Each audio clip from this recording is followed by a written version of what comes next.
Hey, good morning, class.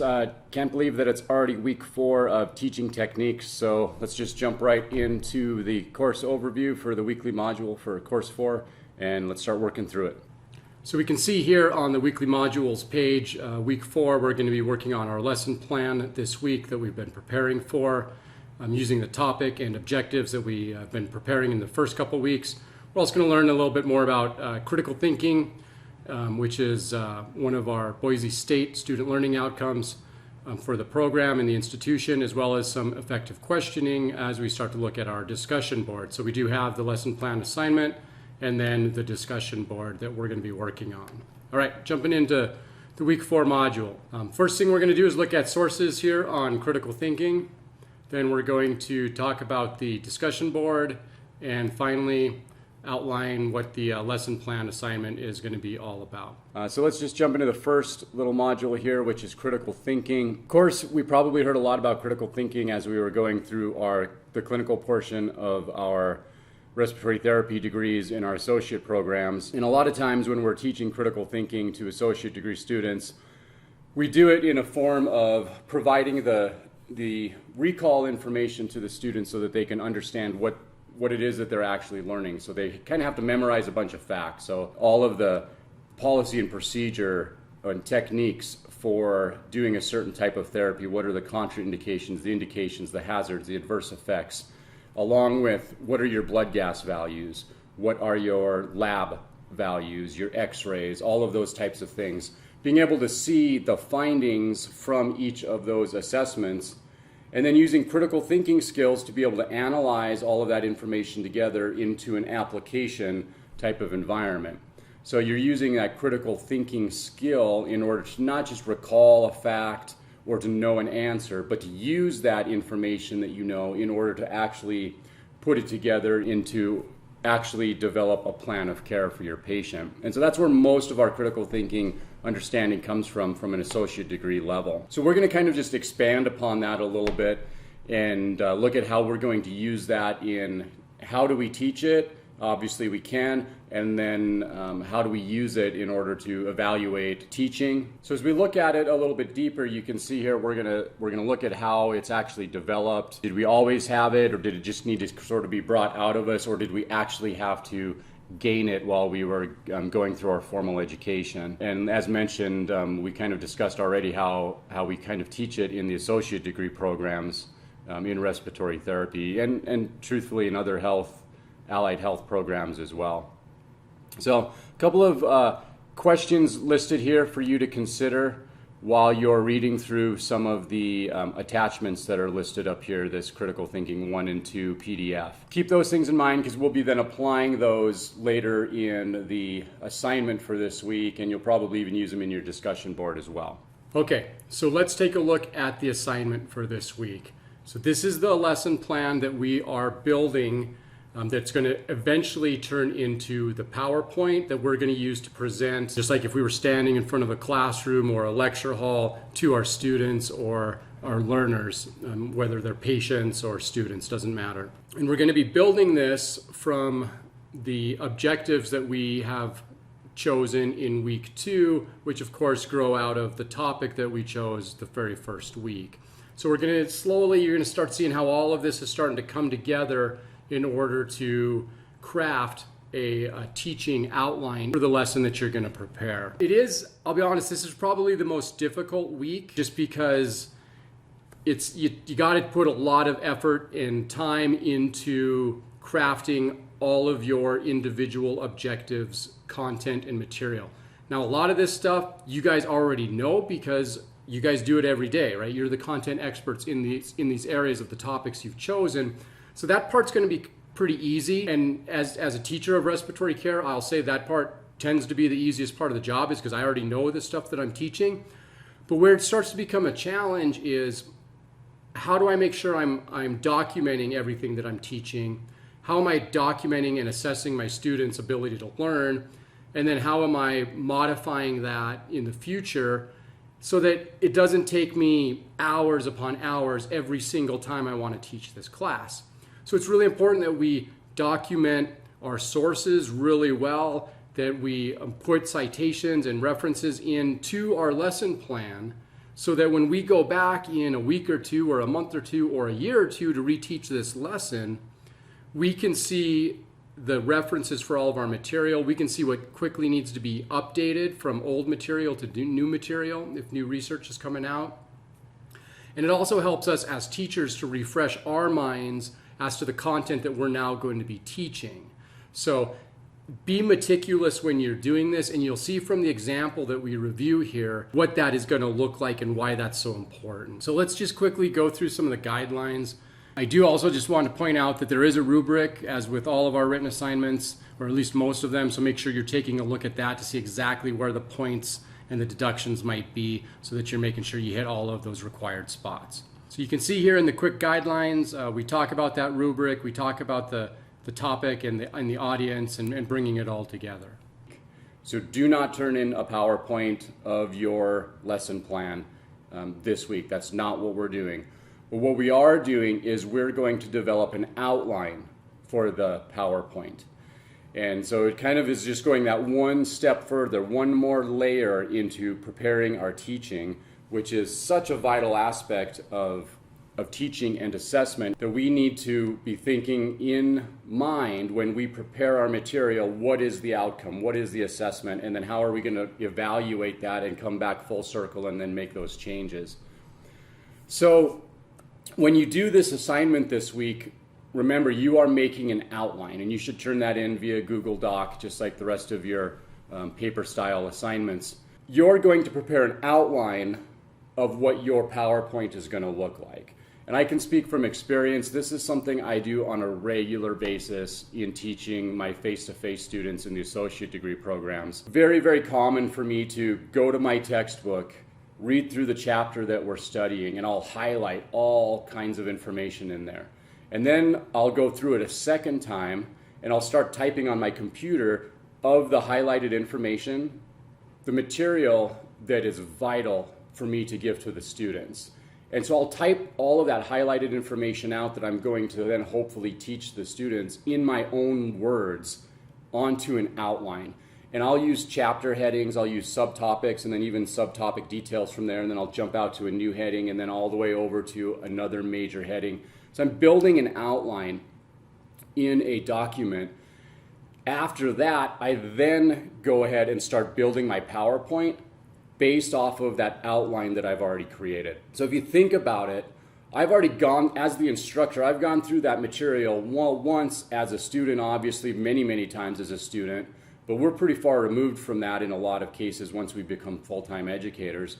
So I've gone through it once, I've read through the chapter completely, then I've highlighted it, then I've typed it all out into my outline, and then I've put it down into a PowerPoint.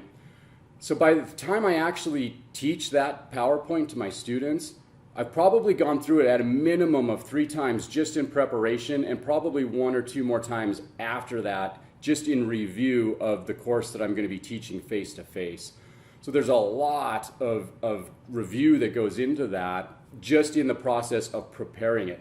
I say all that in order to make the point that becoming a content expert as a teacher is kind of natural once you become a teacher, because in order to prepare, if you're preparing properly like we're showing you in this course, you naturally will prepare yourself academically to be confident and to have full knowledge going into that course, so that those questions that the student asks you are not going to be catching you off guard. Now, of course, sometimes they do ask a question and you're like, that's a great question, I'm not really sure, let's find out. But that's pretty rare. And the other aspect of it is that takes away so much of the nervousness or the nervous energy of being in front of people and actually teaching them, thinking that, oh, you know, I don't know enough to teach, or I'm not skilled enough, I don't have enough experience. What if they ask me these questions? What am I going to do? And really, that confidence from having reviewed that material, it puts you in that position where maybe you've got a bunch of notes in your PowerPoint, like in the little notes section, and you're like, okay, I'm going to use these notes, or maybe you've got note cards or even a piece of paper. Really, by the time you get to that point and now you're teaching it in face-to-face with those students, you realize, I don't need those notes at all. All I need is the bullet point prompts in my PowerPoint, and I'm able to teach that information just from my mind because I know it that well at this point. So just kind of a tip there, and hopefully that gives you a little bit of comfort in preparing to teach for some of you that have that aspiration. So what I want you to do then is put an outline, design an outline, show me what you're going to be teaching, show me the outline that you would use in order to build the PowerPoint. But again, do not build that PowerPoint. And the outline should be focused on building critical thinking learning through this. So we want to be teaching critical thinking skills to our students in the form of this. Okay, so let's jump into this template and we'll see what that looks like, and then we'll take a look at the full example so you guys have a really good idea of what you're going to be completing for the assignment this week. So clicking into the template, once again, a Google template here, so make sure you are clicking on File and then saving that as a copy so that you are working off of your own document. It can be saved in your G Drive. So here, basic information you're going to fill in: instructor, date, the class time required, which will be 1 hour, and then your course title. This is going to be the topic that you have created from week 1 of this class. An introduction, and here it kind of tells you exactly what you need to complete as far as what your introduction should be. You include a materials list and then what your rationale is.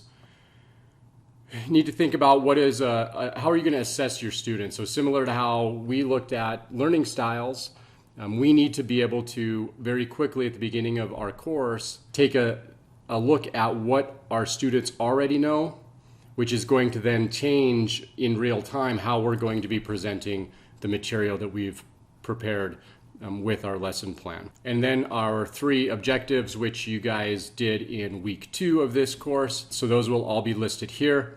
I highly recommend that you italicize the action verb in your objective in order to put emphasis on what they're actually going to be doing in that objective. So what is the thing that they need to do in order to complete that? And then we'll scroll down and you'll see it's just broken down into objective 1, objective 2, objective 3.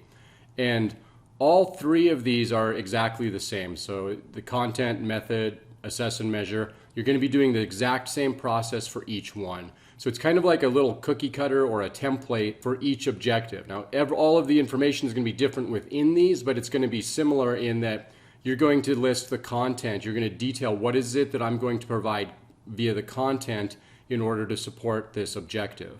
And then the next item is the method or procedure. So this is how you're going to be teaching it. What method are you going to use? What procedures are you going to use in order to demonstrate your content? So a lot of times this is using a PowerPoint presentation or Google Slides like we're going to be doing in week 5. It could also be a simulation lab. It could be some other type of hands-on assignment. It could be a group assignment. It could be a video that you're using in class rather than a presentation. So all kinds of different things. You could break out into groups and do mind mapping or brainstorming. So whatever it is that you feel is going to best keep your students' attention and drive home the content that you're trying to deliver, that's going to be in your methods and procedures.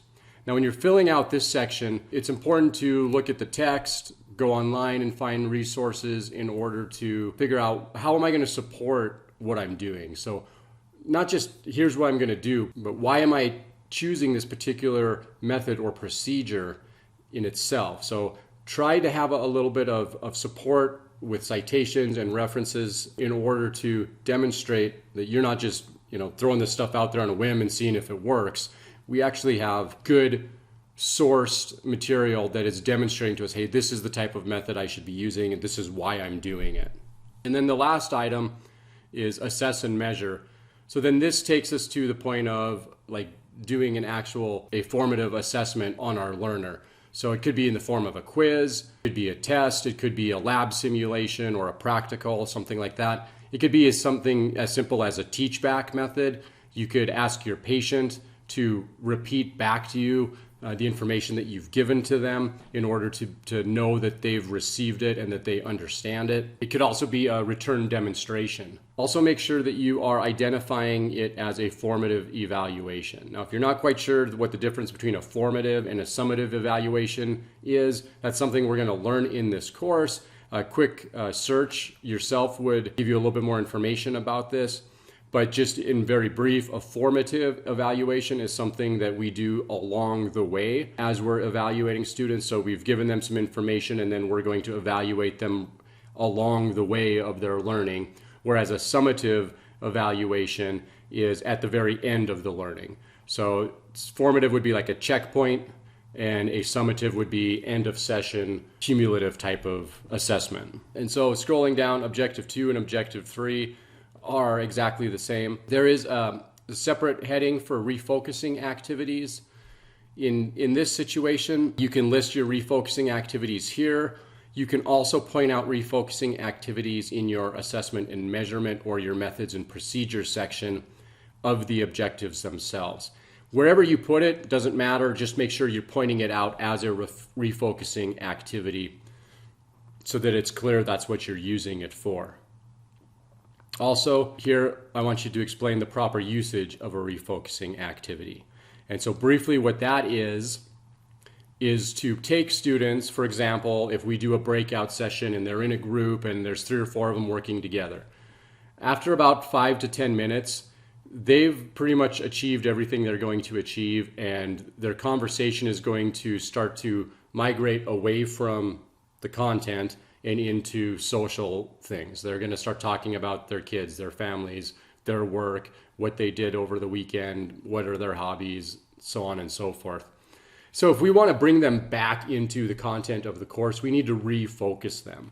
And that's what a refocusing activity is. The refocusing activity is not the group work that gets them all together. The refocusing activity is the thing that takes them out of that activity and then that brings them back to focus on you at the front of the classroom in order to keep teaching your next objectives in the course. So things like a YouTube video work really good. You can say, okay, everybody back to your seats, and then you put on a video that gets everybody quiet and focused on the screen. And then you come out of that short video and now you've got their attention. You don't have to try to hush down the class and bring people out of side conversations, which, people have a hard time coming out of those. And if you got 4 or 5 of them going, 3 of them might come and focus pretty well, but then there's going to be those few that are just continuing on and into what you're trying to deliver. So sort of having that moment where you can bring them back and force them to shut down a little bit in order to refocus on you and your content. And then the last item down here is summative evaluation. This is your final assessment for the course or the lesson that you're going to be providing. So oftentimes this is like a multiple choice test or a quiz or something like that covers content for all of the objectives that you've been teaching. I'd encourage you to be creative with this. It does not have to be just a multiple choice quiz or test all of the time. The reason why that's so popular is that we can usually validate the test questions that we're using and say, okay, this question is known to provide a good assessment of the learner's completion or objectives being met. Whereas some other things that are a little bit more subjective don't allow us to really identify specifically time after time, question after question, learner after learner, that objective was met. In doing that and in being creative, make sure that you are thinking about how you're going to document the results. And this is where also multiple choice and quizzes, tests are really handy because you've got right there a result. You can document it. You can print it out. They can turn it in. If you're using it online, it's automatically saved. And you've got results. You can go back to that and say, hey, here's how my students did. I can see it. With other types of things, especially verbal responses, trivia style games like Jeopardy games, or, people raise their hand and they answer a question. You have them verbally list out their signs and symptoms of an asthma exacerbation. That's really hard to sort of quantify. It's a really good evaluation tool. It's really hard to quantify. And how do we then store that information as proof of them meeting the outcome?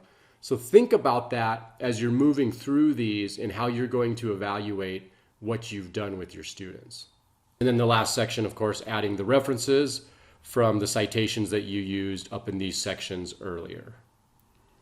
Okay, so we're finished up with the template. Now let's take a look at the example of what the lesson plan should look like. So in this particular example, the topic is teenagers and the effects of smoking and vaping. So very timely topic for what we're seeing today in respiratory therapy.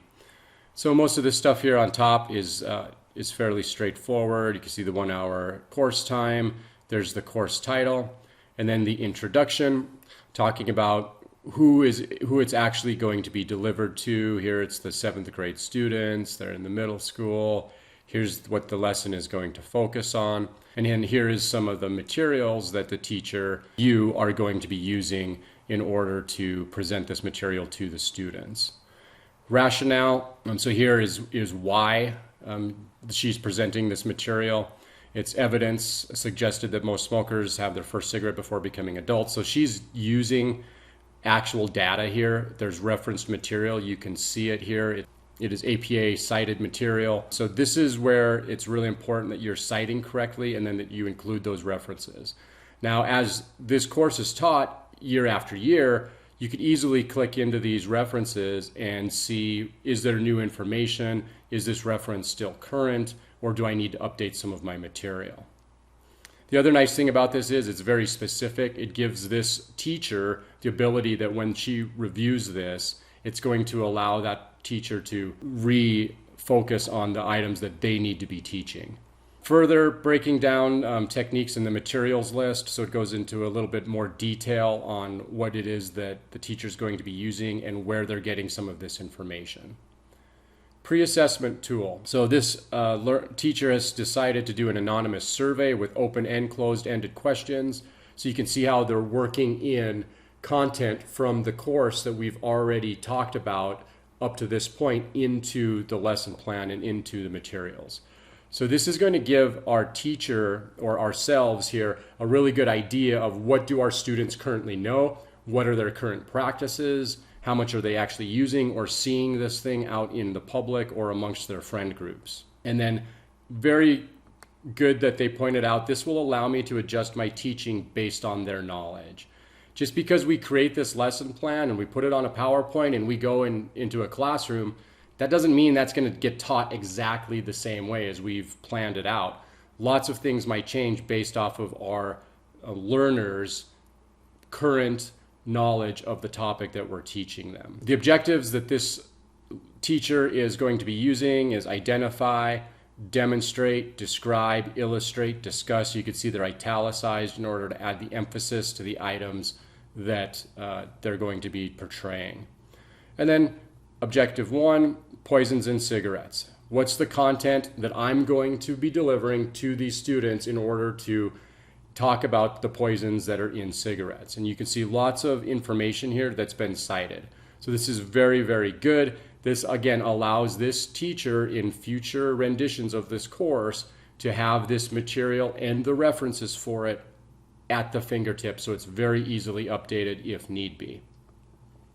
And then methods and procedures.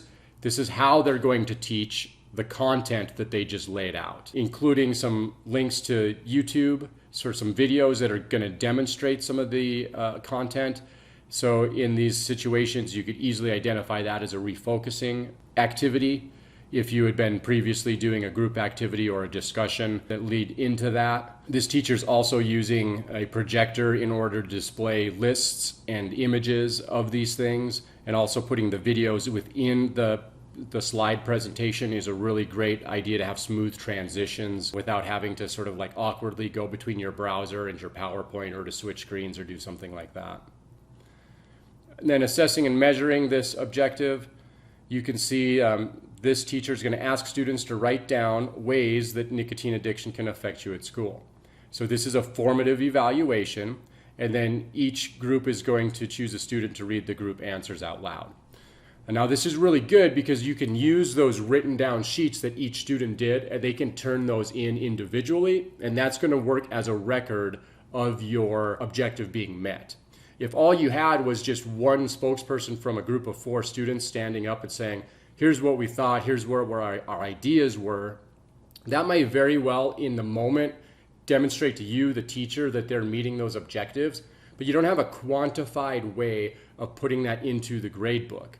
So in order to do that and to prove that they've met that, One thing that works really good with sort of like vocal or discussion type of assessment tools is to have a checklist of the objectives and then a roster of all of your students handy at the teaching podium. And then as the groups go through and they demonstrate that they've met an objective, you can check mark off those items so that you now have proof that yes, they have demonstrated that to me in class and I am quantifying that via the checklist. Then you've got something for your records in order to demonstrate that that objective has been met by all of those students. Further, they go on to say that there will be a quiz at the end of the class, which would also be the summative evaluation.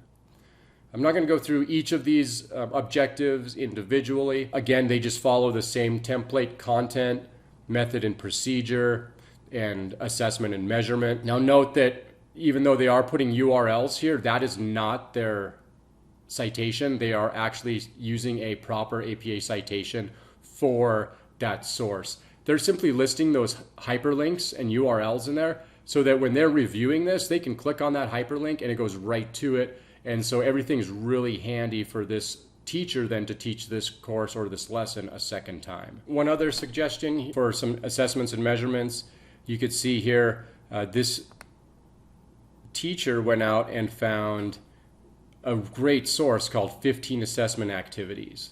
And they were able to then talk about how different assessment activities work and how they work in order to assess your patients meeting the objectives or not. So don't feel like you're tied to just the content that I've provided in this course.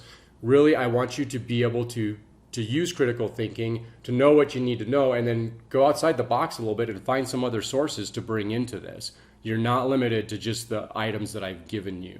The last thing I want to mention about assessment and measurement is it's oftentimes common to do like a demonstration or a teach back assessment.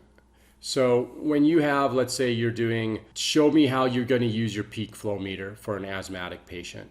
And so you maybe have groups of 2 students go together and they have a peak flow meter and they're demonstrating how they're going to use it. They actually practice it and they do it. In order to quantify that, it is extremely helpful to use a competency checklist. So just like the checklist that you had when you were in RT school, have a competency checklist. What is it that the student needs to demonstrate about using a peak flow meter in order to demonstrate their competence? And then they're just going to check mark. The other student that's with them in the group can check mark, yes, they've met those objectives, they've done that. You can review it and then sign off on it. You have a copy of it for your evidence of them meeting the objective. And then you can see the refocusing activities that have been listed here. We've got a video that's listed and shown as a refocusing activity, humorous videos, and then also some discussions to keep students involved. I will say that be careful with class discussions, because as you continue to open up discussions to more and more people, you have that opportunity for those side conversations to start taking place. And then you almost need a refocusing activity to get out of your other refocusing activity. So I don't really like discussions or open times like that as refocusing activities, because what it actually does is tends to, after a few minutes, people lose focus. So really, when you think about those refocusing activities, make sure it's coming back to you as the instructor at the center of the class to get them back on task. Summative evaluation, in this case, they've chosen to do a whiteboard in order to write all their answers as groups, and then also a quiz. So keep those types of things in mind. Again, the summative evaluation is that end of course, full assessment of all of the content that you were teaching that day. When presenting your summative and formative evaluations, please feel free to include as a appendix or addendum to your document that you're turning in. So down at the end of it, before or after your references, include the quiz. If you've got preset quiz questions, include those quiz questions. That way I can see what your assessments actually look like if they're in that form. If it's not a form that you can easily present to me or keep in this assignment, then just describe it as this student has done here in the example. The nice thing about doing that, it's not just to make you do extra work, but again, when you go to teach that again in the future, Now you have all of your assessments already created so that you can quickly pull them out, make copies of them, and have them ready to hand out. And you don't have to think, oh yeah, what was it? What were those questions that I used for that one quiz on this objective? That's going to rob you of precious time in the future. And you're not going to want to have to do that. So by keeping this stuff and doing the hard work up front, it's going to save you a ton of time in the future. The reflection paragraph is really good. Again, using lots of information from the course as well as outside sources in order to reflect back on the teaching that has taken place. Talking about feedback and evaluation, which we're going to learn more about in this course moving forward. But this section is basically just so that you can reflect on your process and what you've learned and maybe some things that you might change moving forward in this process. And then of course the references section, which needs to be in APA format as normal. Okay, so that wraps up the information about the assignment. Let's move on. This last module for the week is a discussion board post on effective questioning. And so lots of information here about effective questioning. The goal here is that you are going to use another person. You're going to actually go out and find someone else to ask effective questions to. And so how are you going to learn about effective questioning? Well, just keep scrolling down, and there's several PDFs attached here for what is good effective questioning, what are the 5 principles of it, and how do we use that as a teaching strategy. And then we've got a couple videos here for what is good effective questioning and what is not so good effective questioning. And so you'll clearly be able to see the difference between the two. There's a pretty big disparity between the two of them. So do watch those videos. Make sure you're reading those PDFs before you jump into making a discussion board post. But then look at what's required of the discussion board post. So this isn't necessarily like a group activity, but you are going to have to reach out to somebody else in order to ask them some open-ended questions and then bring all of that together and present it into your discussion board. All right, guys, I know we kind of went long this week with the course overview, but I really wanted to make sure you understood the specifics and the importance of the outline of the PowerPoint assignment. And then also just share you a little bit about my experience in developing classes and developing content to teach in a face-to-face type of way. Online's pretty similar. You do have a lot of content review that goes into building your content for teaching online. But since I know that all of you guys obviously came from the associate degree program realm, and I have a teaching position in an associate degree program, I wanted to kind of make that connection with you and let you share that. Most of our programs in respiratory care at this moment are associate degree. There is a trend, and that's changing towards BS entry, and I do actually think that we're going to be furthering along into that trend very rapidly in the near future. But for the time being, if you were to graduate the program here and then jump into a academic setting to start teaching, that's going to be very relatable to you and very applicable to that experience. So I wanted to be able to share that with you as well. All right, guys, awesome work so far in the course. Your guys' tests from last week and 3 were really fantastic. I was blown away by how well you guys were able to bring in all of that material. Everybody did really well, so kudos to you guys. I will see you guys in week 5. It's hard to believe that we're getting so close to that already. If you've not looked at the final 2 weeks, 6 and 7, for the final project information, look at them today. And then start thinking about what you're going to do, and then even start working towards presenting and building outlines in order to finish those assignments. Start working on them now so you're not overwhelmed later. All right, I'll see you in week 5. Everybody have a blessed week.